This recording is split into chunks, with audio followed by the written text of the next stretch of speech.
What's up, guys? We're back here for Danmachi. Episode 5.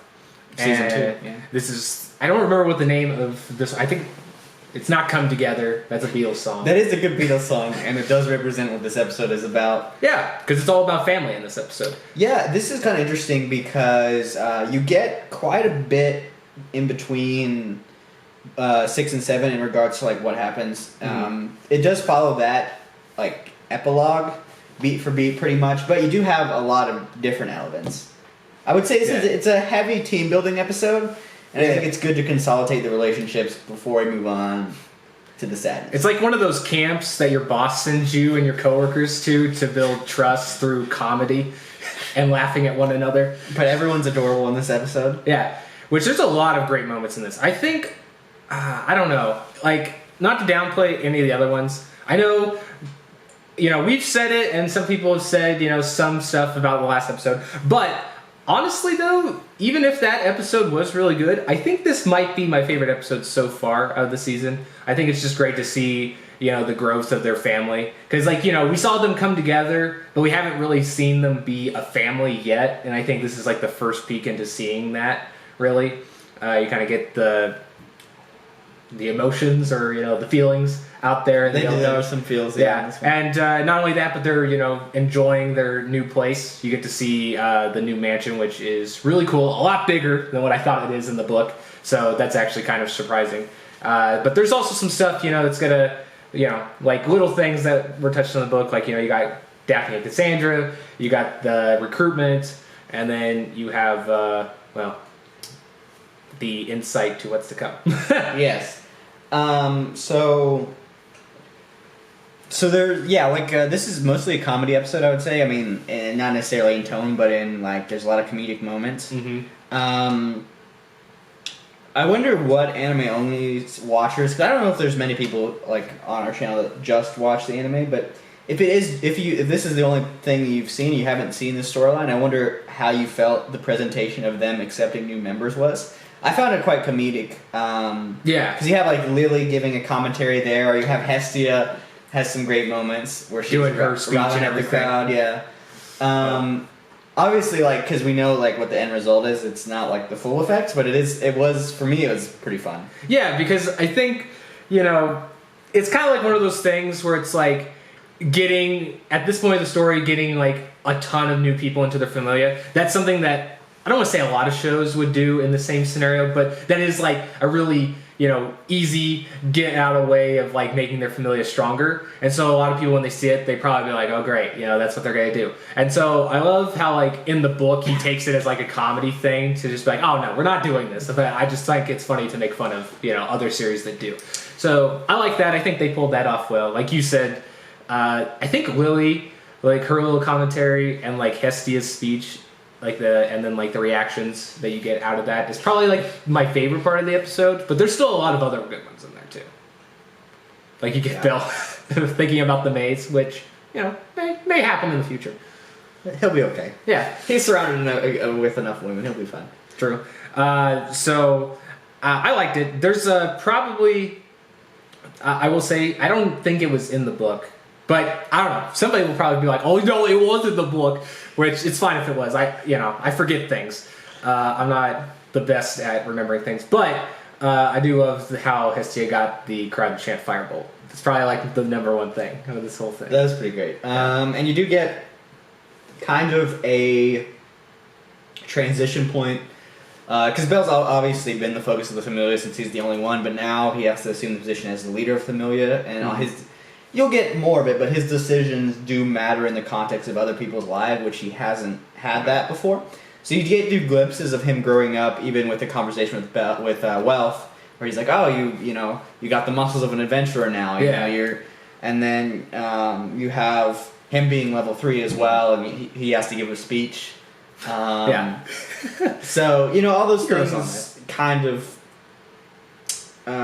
foretell what's going to be in the future. I mean, there's a lot of them, even like obviously the Daphne scene for those you who are caught up. You understand how that plays into the future. But yeah, no pun intended. No pun intended. Yeah. I think another great thing that you get to see is the development of like Hestia's character, because she does grow quite a bit in this part of the story. Because, I mean, even like the other characters, mentioned like, Mikado and Wealth and Lily, they're like, hey, Bill's not the only one in your familia anymore. You can count on us, like we're in this together. So that's a big thing for Hestia going forward too, that she's gonna, she has people that she can depend on besides Bill. And in a lot of scenarios going forward, she's gonna need other people besides Bill too. But, so I like that development. You do get a little sneak peek of probably what's going to be the rest of the season. Yeah, of sadness and bondage and terrible things. Yeah. So that's going to be really fun to see. I think this episode... I love how you said that, but it's very true. It is going to be fun to see. Especially the next episode. It's going to be a really... Like, the next episode is going to be... It's a ride. It's going to be touching on some darker tones, but it's going to have some fun things happening in it. But... I'm really looking forward to seeing that arc play out. I think, we talked a little bit about the War Game episode, and I'm not going to rehash stuff about that, because if you want to see it, you can just watch that video again. But I do think the pacing, they did start off very strong. They did, rocket pass through a lot of that material. That's not a very big arc anyway, but I think in this episode you definitely get to see the pacing change a bit, because of it being... I don't want to say a bottle episode, but kind of like that transitioning thing. So I think maybe just me, but I think overall the approach of the scenes and everything was a bit more dragged out. It was a bit more developed. So I think going forward, at least, my theory is holding up. We'll see if it does. Yeah, I mean, it's I think it's clear for those of you who read the books, and even for those of you who are just watching the show.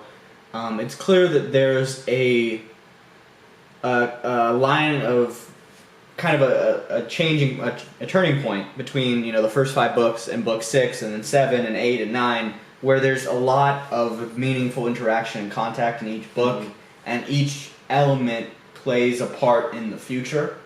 I think that's something that you obviously you saw book 6. This is the first 4 episodes are book 6, but.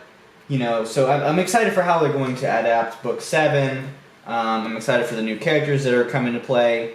And I think it's going to be... If it keeps to the same line of staying, scene from scene with the book, I'm going to be happy with that. Obviously, there's going to be some stylistic changes. But with the new characters, I'm excited to see, the voice actor or actress, how they're portrayed, and... how dark the show's going to get, because obviously book 7 starts getting down that path. It goes pretty dark, yeah. Yeah. So I'm excited for that. I mean, I think overall so far that probably the author and the people involved have seen, that's the word, season 2 is a success. So I'm excited to see what book 7 has in store for us. Yeah. I will say this episode, I think at times you could say it's maybe a bit overplayed on the comedy, but I think because of the nature of the series and how much it jumps back and forth with that balance of comedy and like serious tones, that this is going to be like, this is like really the first glimpse. Well, I mean, I guess technically glimpse would be like Apollo, but this is like where you like first see like despair. The world sucks for a lot of people. Sucks, so it's going to be up in your face, or at least it should be in this. So, that's going to play a big part going forward. I'm also excited for the climactic end of book 7. Yes. Because we're going to get several great fights and several great moments. Yeah, I think the fights, I don't know, I mean, I'm just assuming people that didn't think the War Game was up to stuff, I share your guys' sympathy, or at least I can understand where you're coming from. So I think that fight... in a lot of ways, yeah. Like, it's hard to really go toe-to-toe or compare it to, like, the fight that he had with the Minotaur in the first season, or even, like, the Goliath at the end. But I think we're going to get some one-on-one fights later this season that are really going to surpass those, I think, in a lot of ways. So, stay tuned for that, because... And stay tuned for Amazons. Yes. A ton of Amazons. A ton of them. You saw a good number of people, different races and stuff like that, so... I'm looking forward to seeing who's all shows up in the other section of the city that we're going to visit next episode. Yeah. But there's definitely going to be... There's gonna be a lot. I won't say anymore because I don't want to like spoil anything for you show watchers only out there. But be sure to let us know what you guys thought of the episode. Did you like it? Where does it rank so far? I think it was pretty good. I think the pacing was great too. So I'm just excited. I'm excited for what's to come. Danmachi is killing it this season. It's my favorite anime so far this season. So we'll see. We see how it finishes. This arc is really important for setting the tone and the ability to adapt darker themes in an anime form. So I'm excited to see what happens, and it's the source material is so good. Yeah. From here on, book 6 is good, but from here on, the source material is so good, and you get to see Bell be a true hero, as my boy Fells says later on. You get him to see his transformation into a true hero, and his journey continues. I hope we do see some of those characters' introductions play out later this season, even if we don't get to their arcs. And guess what? No Aizen's arc. You're Very right. little. We don't see. I don't think we see. We might see it. We might get a little window into those soulless eyes, but I don't. I think you're right. I don't think we see much of any of them. So don't expect Loki Familia to come in there. Because they don't solve this problem. No, they. We've already been through True this. bro solves this problem. It's Freya Familia. Yeah. They're the ones that come and always come. They always come. Yep. So They're bros. they are.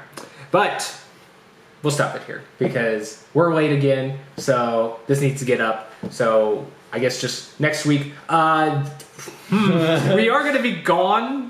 So I don't know where it'll pop up. Maybe we can get it. It's going to depend on internet connection. Where Yeah, we're we'll going. be traveling. So we'll be there for, if not the actual week, early the next week, but hopefully we can get it at that weekend. But anyway, guys, we'll catch you later, and peace, guys. Later. Thanks.